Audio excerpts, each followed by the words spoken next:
दर्शकवृन्द नमस्कार। केन्द्रबिन्दुको यो विशेष प्रस्तुतिमा यहाँहरूलाई स्वागत गर्छु। म मनोज नेउपाने। यो विशेष प्रस्तुतिमा आज हामीले भूकम्पपछिको पुनर्निर्माणका गतिविधिलाई प्रस्तुत गर्न गइरहेका छौँ। भूकम्पले क्षतिग्रस्त धरहराको 10औं तलासम्मको ढलानको काम सम्पन्न भएको राष्ट्रिय पुनर्निर्माण प्राधिकरणले जनाएको छ। लकडाउनका कारण केही समय प्रभावित भए पनि धरहराको काम 40% सम्पन्न भएको प्राधिकरणले जनाएको छ। संसदको विकास तथा प्रविधि समितिमा भएको छलफलमा भूकम्पले क्षतिग्रस्त धरहराको 10औं तलासम्मको ढलानको काम सम्पन्न भएको राष्ट्रिय पुनर्निर्माण प्राधिकरणले जनाएको छ। प्राधिकरणका कार्यकारी अधिकृत सुशील गेवालीले 3 तले पार्किङतर्फको काम जारी भएको बताए।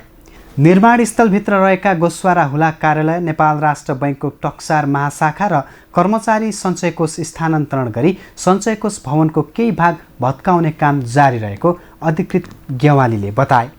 हप्ता दिनपछि धरहरा टावर निर्माणको काम सुरु हुने गेवालीले बताए। अहिलेसम्म धरहराको ऐतिहासिक धरहराको पुनर्निर्माणको काम 40% कार्य सम्पन्न भएको छ। निर्माण स्थलभित्र रहेका गोस्वारा हुला कार्यालय, नेपाल राष्ट्र बैङ्कको टक्सार महाशाखा र कर्मचारी सञ्चय कोषको एउटा विशेष भवन जुन थियो त्यसलाई चाहिँ भत्काएर सार्ने काम पनि भएको छ। सञ्चय कोषको चाहिँ केही भाग चाहिँ अहिले पनि भत्काउँदैछ। हाम्रो चाहिँ केही भाग अलिकति बाँकी छ, भत्किराखेको छ। किनकि त्यत्रो ठुलो बिल्डिङ भत्काउनु पर्दाखेरि त्यसले केही समय लिने खालको अवस्था भएको हो र अहिलेसम्म 10औं तलासम्मको ढलान कार्य सम्पन्न भइसकेको अवस्था छ र चाहिँ हाम्रो 11औं तला चाहिँ हामीले चाहिँ काम चाहिँ सुरु गर्दैथ्यौँ। त्यो बिचमा यो लकडाउन भएको कारणले गर्दा त्यो काम सुरु गर्न सकिने स्थिति भएन। 3 तले पार्किङको तर्फको काम चाहिँ अहिले हाम्रो अनगोइङ छ। यो चाहिँ भए पनि हामी डिस्टेन्स चाहिँ कायम राखिकन हाम्रो चाहिँ सुरक्षा मापदण्डहरू चाहिँ स्वास्थ्य सम्बन्धी सुरक्षा मापदण्डहरू अवलम्बन गरिकन त्यो काम पनि सुरु गरिराखेका छौँ। र धरहराको टावर निर्माण गर्नका निम्ति हामीलाई चाहिँ रौतहटबाट र त्यस्तै गरेर उदयपुरबाट चाहिँ हामीलाई चाहिँ निर्माण कर्मीहरू त्यसको दक्ष निर्माण गरेर ल्याउनु पर्ने अवस्था थियो र त्यसको निम्ति एकछिन ल्याउनु कसरी के गर्ने भन्ने खालको हाम्रो सिसिएमसीमा पनि त्यो विषयमा छलफल भयो र चाहिँ अहिले त्यसलाई चाहिँ ल्याउनलाई हाम्रो चाहिँ यहाँ क्याम्पमा चाहिँ सुरक्षित ढङ्गले राख्ने र चाहिँ पिसिआर टेस्टिङ पनि गर्ने। त्यसरी गर्दाखेरि चाहिँ यो धरहराको टावरको निर्माणको काम पनि अब सुरु गर्नुपर्छ भन्ने निष्कर्षमा पुगेका छौँ र हामीले त्यही खालको अनुमति पनि प्राप्त भएको छ। हिजो भर्खरै हाम्रो चाहिँ पत्र प्राप्त भएको छ र हामी छिट्टै अब चाहिँ त्यहाँबाट निर्माण कर्मीहरू ल्याएर हामी करिब 1 हप्ता जतिको समय लाग्ला यो तयारी सबै गर्नलाई। त्यसपछि धरहराको टावरको निर्माणको काम पनि अब हाम्रो सुरु गर्ने अवस्थामा हामी पुग्छौँ र अगाडि बढ्नेछ र चाहिँ अरू कामहरू चाहिँ हाम्रो चाहिँ अगाडि बढिरहेका छन्। संसदको विकास तथा प्राधिकरण समितिमा भएको छलफलमा गेवालीले सिंहदरबार पुनर्निर्माणको काम पनि 98% सम्पन्न भएको बताए। मुख्य प्रशासनिक भवनको पूर्व दक्षिण उत्तरी भागको प्रबलीकरणको काम सम्पन्न भएको उनको भनाइ छ।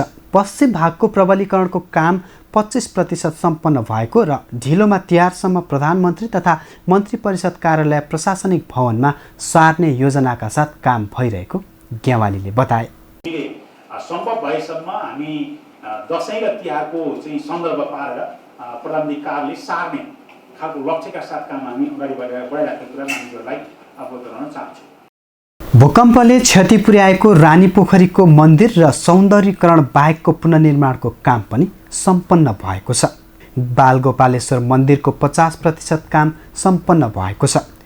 भूकम्पबाट क्षति पुगेका अहिलेसम्म 5,07,623 घरको पुनर्निर्माण सम्पन्न भएको र 2,02,643 घर पुनर्निर्माणको क्रममा रहेको गेवालीले जानकारी गराए। घर पुनर्निर्माणका लागि 7,86,144 घरधनीले अनुदान सम्झौता गरेका थिए। त्यसमध्ये 65% घर पुनर्निर्माण सम्पन्न भएको छ भने 25% घर पुनर्निर्माणको क्रममा छन्। भूकम्पबाट सबैभन्दा धेरै मानवीय क्षति पुगेको सिन्धुपाल्चोक जिल्लामा सबैभन्दा धेरै 70,097 घर पुनर्निर्माण सम्पन्न भएका छन्। नुवाकोट जिल्लामा 64,124 र 2072 वैशाख 12 को भूकम्पको केन्द्रबिन्दु रहेको गोर्खा जिल्लामा 56,000 घर पुनर्निर्माण सम्पन्न भएका छन्। समितिले गुम्बा र अन्य सांस्कृतिक सम्पदाहरूको पुनर्निर्माणको कामलाई महत्त्वका साथ अघि बढाउन निर्देशन दिएको छ। समिति सभापति कल्याणी कुमारी खड्काले पुनर्निर्माणको क्रममा रहेका गुम्बा र अन्य सांस्कृतिक महत्त्वका संरचनाहरू व्यवस्थापन गरी द्रुत गतिमा निर्माण कार्य अघि बढाउन प्राधिकरणलाई निर्देशन दिएको बताइन्। प्राधिकरणबाट निर्माणाधीन अवस्थामा रहेका काठमाडौँको ऐतिहासिक एवं पुरातात्विक धरहरा प्रधानमन्त्री तथा मन्त्री परिषद कार्यालय र पोखरी रानी पोखरी लगायतका स्थानहरूको समितिबाट एक संसदीय टोली बनाई उपयुक्त समयमा स्थलगत अध्ययन अवलोकन गर्ने। पुनर्निर्माणको क्रममा रहेका गुम्बाहरू र अन्य पुरातात्विक महत्त्वका संरचनाहरूको व्यवस्थापन गरी द्रुत गतिमा निर्माण कार्य अगाडि बढाउन समिति राष्ट्रिय पुनर्निर्माण प्राधिकरणलाई निर्देशन गर्छ। अन्तर्निकाय तथा अन्तर्तह समन्वय गरी अगाडि बढाइनुपर्ने पुनर्निर्माणका कार्य सम्बन्धी कागजातहरू समयभित्रै काम सम्पन्न हुने गरी टुङ्गोमा पुर्याउन व्यवस्था मिलाउन समिति राष्ट्रिय पुनर्निर्माण प्राधिकरणलाई निर्देशन गर्दछ। 402वटा गुम्बाको मर्मत सम्भारको काम भएको र पुनर्निर्माण गर्नुपर्ने 117वटा गुम्बा पुनर्निर्माणका लागि आगामी आर्थिक वर्षमा कार्यक्रम परेको जनाइएको छ। प्राधिकरणको म्याद आगामी पुसमा सकिँदैछ।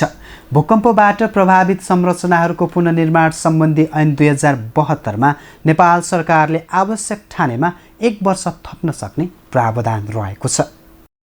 यस्तै 2072 वैशाख 12 गतेको भूकम्पबाट पूर्ण रूपमा क्षति पुगेको काठमाडौँको बसन्तपुर स्थितको काष्ठमण्डप पुनर्निर्माण ढिलो गरी सुरु भए पनि अहिले भने निर्माण कार्यले गति लिएको छ। अहिलेसम्म करिब 7 करोड रुपियाँ खर्च भइसकेको छ भने करिब 60% निर्माण कार्य सम्पन्न भएको काष्ठमण्डप पुनर्निर्माण समितिले बताएको छ। 2072 वैशाख 12 गतेको भूकम्पबाट पूर्ण रूपमा क्षतिग्रस्त भएको काष्ठमण्डपको पुनर्निर्माणको काम काठमाडौँ महानगरपालिका मार्फत उपभोक्ता समितिले गरिरहेको छ। पुनर्निर्माणको काम विवादमा पर्दा 3 वर्षसम्म निर्माण कार्य सुरु हुन सकेको थिएन। तर काठमाडौँ महानगरपालिकाले 1500 वर्ष पुरानो मौलिक प्रविधि अपनाएर स्वदेशी सिप पुँजी प्रविधि र श्रमलाई प्रयोग गरी 3 वर्षभित्र बनाउने गरी 2074-75 को नीति तथा कार्यक्रममा समावेश गरेपछि भने पुनर्निर्माणको कामले गति लिएको छ। काष्ठमण्डप पुनर्निर्माण समितिका अध्यक्ष एवं बागमती प्रदेशका सांसद राजेश साक्यले पुनर्निर्माणको काम करिब 60% सम्पन्न भएको बताए।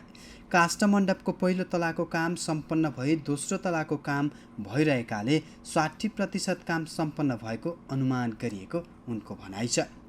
यस्तै पुरातत्व विभागले इस्टिमेट गरेको 19 करोड 88 लाख रुपियाँ लागत भित्रै रहेर पुनर्निर्माणको काम सम्पन्न हुने पनि उनको भनाइ छ।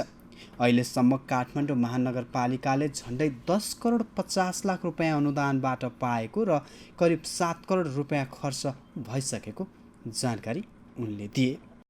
यसको लागत कति पर्छ भन्ने कुरा गर्ने हो भने यसको लागत यो पुरातत्व विभागले एउटा इस्टिमेट निकालेको थियो, त्यसमा 19 करोड 88 लाख थियो। त्यही इस्टिमेटमा अगाडि बसेर हामी अहिले काम गरिरहेका छौँ। त्यही काम गर्ने क्रममा अहिले हाम्रो करिब हेर्दा तपाईँले साइडमा हेर्न सक्नुहुन्छ 50% भन्दा बढी 60% हामी सक्यो भनेर भनिरहेका छौँ। करिब हाम्रो पहिलो तल्लोको काम सकेर हामी दोस्रो तल्लामा जाने क्रममा छ। त्यसकारण यति काम सक्दाखेरि हामी करिब 60% सक्यो वा 65% सक्यो भन्ने हाम्रो अनुमान छ, हाम्रो ठम्याइ छ। र बाँकी अवधि पनि हामी समय सीमाभित्रै सकाउने हाम्रो योजना छ। अब कति पैसा खर्च भयो भन्ने कुरा गर्दाखेरि हो भने हाम्रो अहिलेसम्म खर्च हामीले महानगरपालिकाबाट एकचोटि 50 लाख, एकचोटि 5 करोड र एकचोटि 5 करोड जम्मा 10.5 करोड पैसा हामीले अनुदान स्वरूप लिइसकेका छौँ। त्यो पैसामा अहिलेसम्म हामीले मोटामोटी हेर्दाखेरि हाम्रो एकाउन्टको सल्लाह गर्दाखेरि झन्झनै 60 करोडको हाराहारीमा खर्च भएको हामीले अनुमान गरेका छौँ। त्यो चाहिँ हामी कुनै दिन फेरि यो आर्थिक मसान्तमा हामी एउटा अडिट रिपोर्टबाट सार्वजनिकरण गर्नेछौँ। यो मैले तन्ताटीले भनेको कुरा हो। यो असार मसान आउन साथै हाम्रो अडिट हुन्छ। अडिट मार्फत हामीले रिपोर्ट चाहिँ अडिट रिपोर्ट सार्वजनिकरण गर्छौँ र एउटा त्यहाँबाट पनि थाहा हुन्छ। महानगरपालिकाको नीति तथा कार्यक्रममा 3 वर्षभित्र सम्पन्न गर्ने लक्ष्य राखेकाले लकडाउनको अवधिमा पनि निर्माण कार्यलाई नरोकिएको साक्यले बताए। उनले बसन्तपुर दरबार क्षेत्रभित्र रहेका अन्य सम्पदाको काम पनि व्यवस्थित रूपमा भइराखेको बताए। सबै सम्पदाहरूको पुनर्निर्माण 1500 वर्ष अघिको प्रविधिमा रहेर भूकम्प प्रतिरोधी बनाउने प्रयास गरिएको उनको भनाइ छ।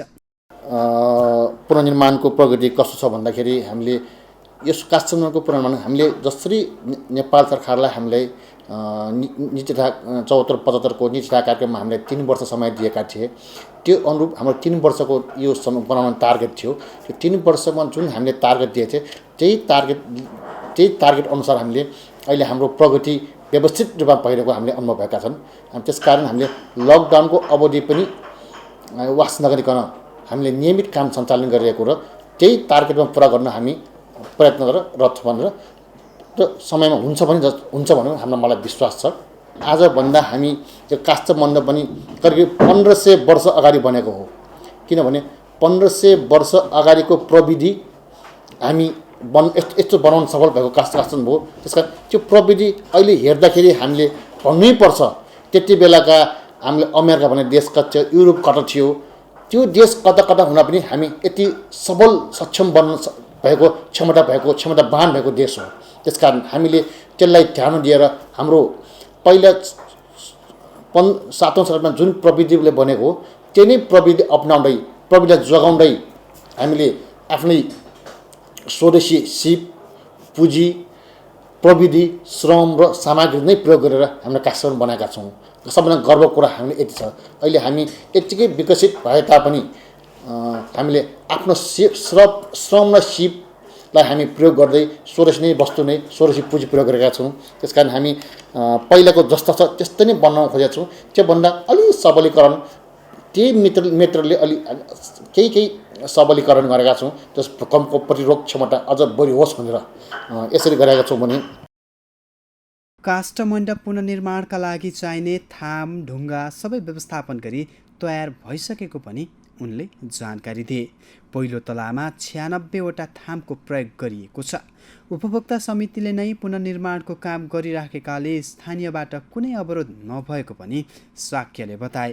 अहिलेकै गतिमा काम भए तोकिएको समय अवधिभित्रै निर्माण सम्पन्न हुने शाक्यले विश्वास दिलाए।